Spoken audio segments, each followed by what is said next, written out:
तो बच्चों के कपड़े और जूते बहुत जल्दी जल्दी छोटे हो जाते हैं, ख़राब नहीं होते लेकिन छोटे हो जाते हैं क्योंकि बच्चों की ग्रोथ होती है, तो फिर हमें उनको किसी को देना पड़ता है। तो जैसे हमारे देश में, जैसे मैं इंडिया से हूँ, तो हमारे देश में जब घर का कोई भी सामान, कपड़े, जूते या और भी कोई फर्नीचर वगैरह जब हमें यूज़ नहीं करना होता तो ज़्यादातर हमारे घरों में जो काम करने वाली मेड आती हैं हम उनको दे देते हैं। लेकिन अमेरिका में ऐसा सिस्टम नहीं है। अमेरिका में इस तरह से आपका पुराना सामान कोई नहीं लेता है। यहाँ पर प्रॉपर ऑर्गेनाइजेशंस होती हैं जैसे, और उनके बड़े बड़े बिन्स होते हैं, इस तरह के ग्रीन कलर के बिन्स आपको मिल जाएंगे जगह जगह पर, जैसे सरकारी स्कूलों के बाहर आपको मिल जाएंगे, या फिर जैसे गैस स्टेशंस होते हैं जिसको हम इंडिया में पेट्रोल पंप बोलते हैं, उसको यहाँ गैस स्टेशन बोलते हैं। तो गैस स्टेशन पर आपको इस तरह के हरे रंग के बिन मिल जाएंगे।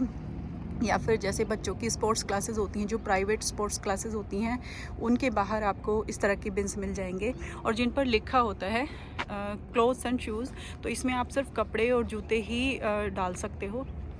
तो जो यूज़ यहाँ पे देखो लिखा हुआ है, clean and reusable clothes and shoes only, इसके अलावा और कोई सामान नहीं डालना है। तो साफ़ सुथरा जैसे धो के जो यूज़ करने लायक है, फटा हुआ नहीं है, यूज़ करने लायक है, उसको आप वॉश करके एक बड़े से बैग में डाल के आप इस तरह से डाल सकते हो।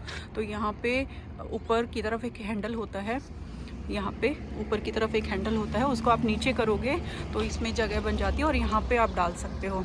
और बाहर नहीं छोड़ने होते हैं बैग्स। यहाँ पे लिखा हुआ है do not leave anything outside. ये लॉ है, ये इलीगल है। अगर आप बाहर डालोगे तो वो इलीगल है।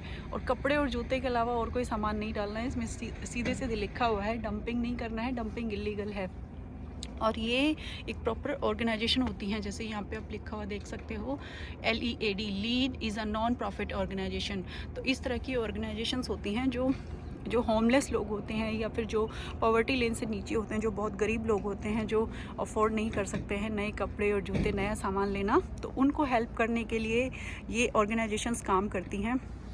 और जब ये बिन्स भर जाते हैं ना, पूरी तरह भर जाते हैं, तो इस तरह के बड़े बड़े से ट्रेलर्स होते हैं जिसमें ये डाल के लेकर जाते हैं उन बैग्स को, और सॉर्ट करके फिर वो लोगों को डोनेट करते हैं।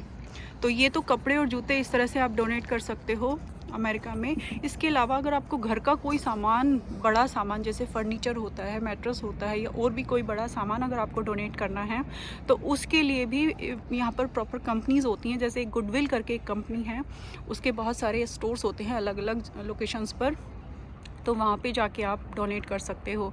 तो इस तरह से डोनेट करते हैं लोग अमेरिका में, कहीं पर भी नहीं रखते, और वो इलीगल है। कहीं पर भी सामान रख देना इलीगल है, और कोई इस तरह से लेता भी नहीं है सामान, जैसे हमारे इंडिया में हम लोग किसी को दे देते हैं, काम वाली ले जाती हैं इस तरह से। तो यहाँ पर अमेरिका में इस तरह से डोनेशन होती है, इस तरह से आप अपने पुराने सामान डोनेट करते हो।